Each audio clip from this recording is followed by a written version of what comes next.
सुप्रभात। Dhanbad public school आपके लिए एक कहानी PN Panicker national reading mission movement के एक हिस्से के रूप में लाया है, जो पूरे देश के 300 मिलियन अंडर प्रिविलेज पॉपुलेशन के बीच रीडिंग और डिजिटल रीडिंग के संदेश के रूप में वर्ष 2022 तक पहुंच सके। तो आज की ये कहानी मैं रितिका शर्मा 8वीं कक्षा की छात्रा आप सभी के समक्ष प्रस्तुत करने जा रही हूँ।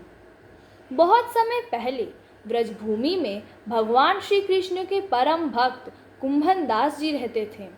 उनके पास भगवान श्री कृष्ण की बांसुरी बजाते हुए एक मूर्ति थी, जिसकी वह दिन रात सेवा करते थे और उसे छोड़कर कहीं नहीं जाते थे।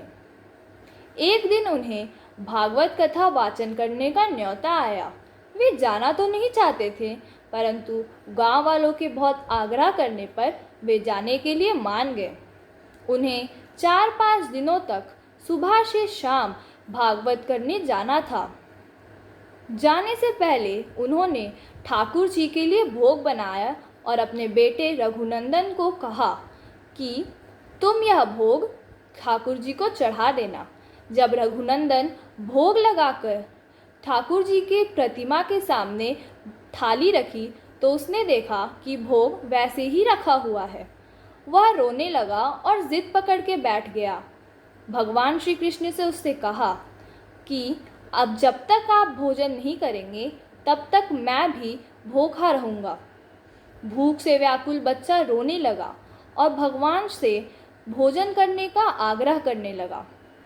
बच्चे का भोलापन और प्रेम देखकर भगवान श्री कृष्ण बाल रूप में प्रकट हुए और भोजन करने लगे। जब कुंभन दास जी वापस लौटे, अपने बेटे से उन्होंने प्रसाद मांगा तो उसने कहा कि ठाकुर जी सारा भोजन खा गए।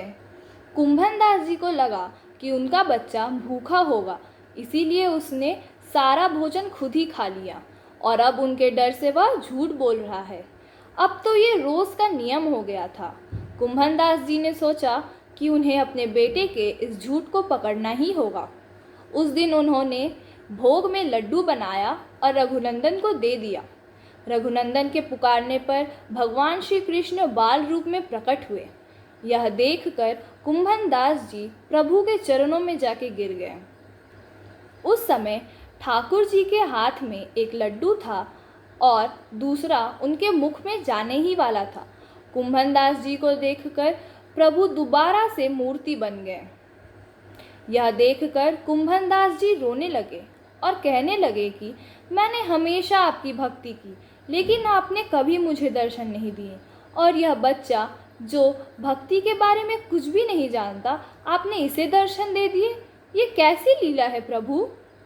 तब आकाशवाणी हुई कि बालक का मन सच्चा और निर्मल है, इसीलिए भगवान श्री कृष्ण बच्चे को दर्शन दे दिए। जो भी उन्हें सच्चे मन से याद करता है वे हमेशा उसके साथ रहते हैं। वह रूप जिसमें भगवान श्री कृष्ण के हाथ में लड्डू था, तभी से उनका वह रूप लड्डू गोपाल कहलाने लगा। इससे पता चलता है कि भगवान सिर्फ सच्चे भक्त के हृदय में बसते हैं।